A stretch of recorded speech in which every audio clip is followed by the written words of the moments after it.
Hi there, I'm Grier from the Sony Centre in Carlisle, and it's another Alpha Club event for a new model that's being launched.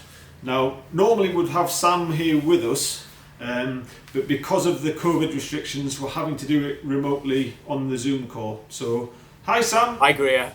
What have you got to tell us today? Sorry I can't be with you like you say, but what a product. Yes, I think a lot of people will already have seen the announcement and watched the video. So where does this new A1 sit within the range? The A1 is now our flagship product. It's completely surpasses everything we've had before. It's a combination of all of Sony's best and new technologies. And whereas some people may have been struggling in the past to decide between an A7S Mark III or an A9 Mark II, this is called the Alpha 1, the A1, because maybe, just maybe, it's one camera that can replace several others with its capabilities. So this seems to be the ultimate. It's high resolution, but it's also extremely fast.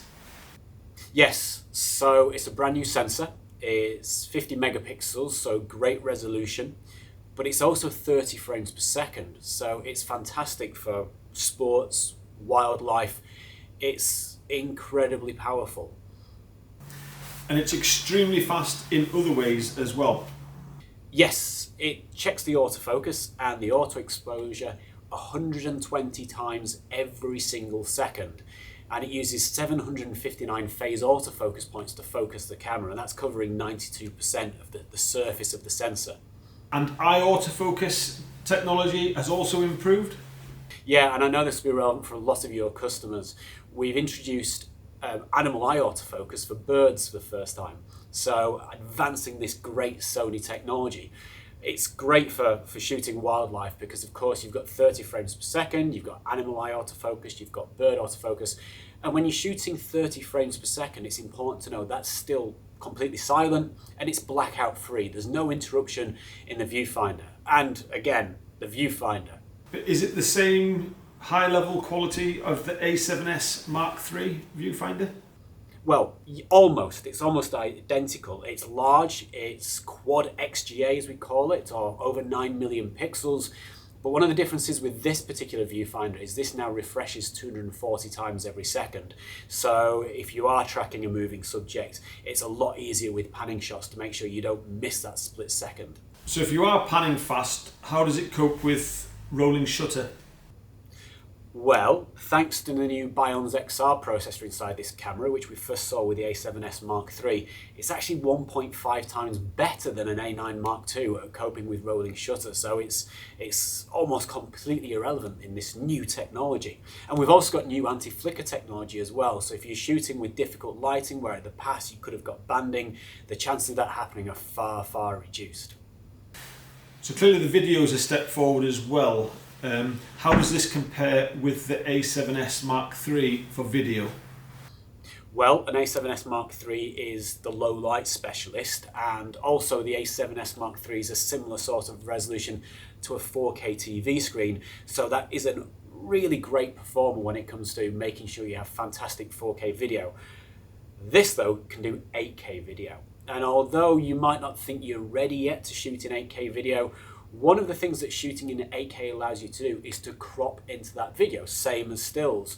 So if you don't have a big enough lens on the front to capture what it is you're trying to shoot, you can crop in.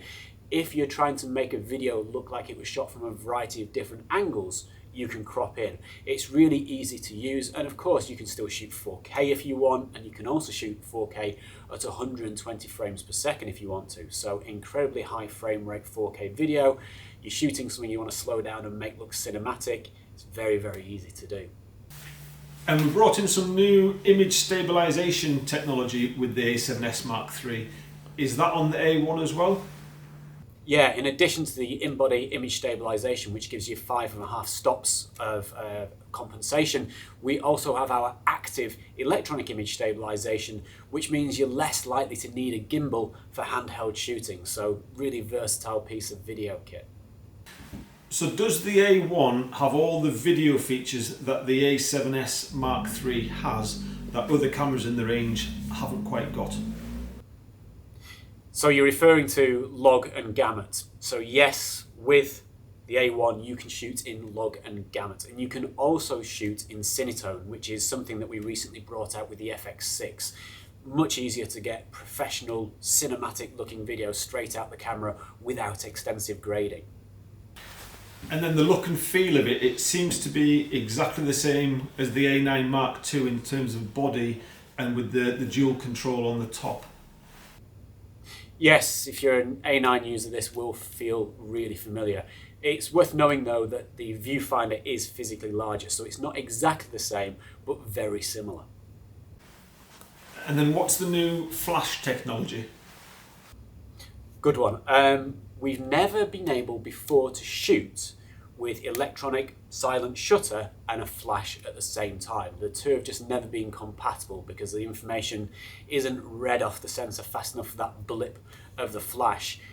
This changes things, and this is the same across all of our competitors. They've never been able to do this either. This is the first camera that can shoot with electronic shutter and a flash gun. So you enjoy all the benefits of electronic shutter, so no blackout in between the shots, continuous human eye autofocus if you're using that flash to shoot portraits. It's, again, totally unique technology. And then finally, there is obviously some new technology in terms of connectivity. So in terms of sharing the photos, can you explain exactly what the new technology is on that sharing file? Well, it still has a hardwired network connection. It has obviously a Wi-Fi connection that it's compatible with, but something that's quite new and quite cool, if you have a USB cable and you connect it up to a compatible mobile phone, obviously I'd recommend a Sony Xperia, then you can get a 10 gigabit connection to the mobile phone and then transfer your pictures or videos via 5G. So it's incredibly fast. Thanks, Sam. Once again, that was absolutely superb. So it's available to pre-order right now on the Sensors Direct website, or give us a call and we can get you a pre-order processed for you.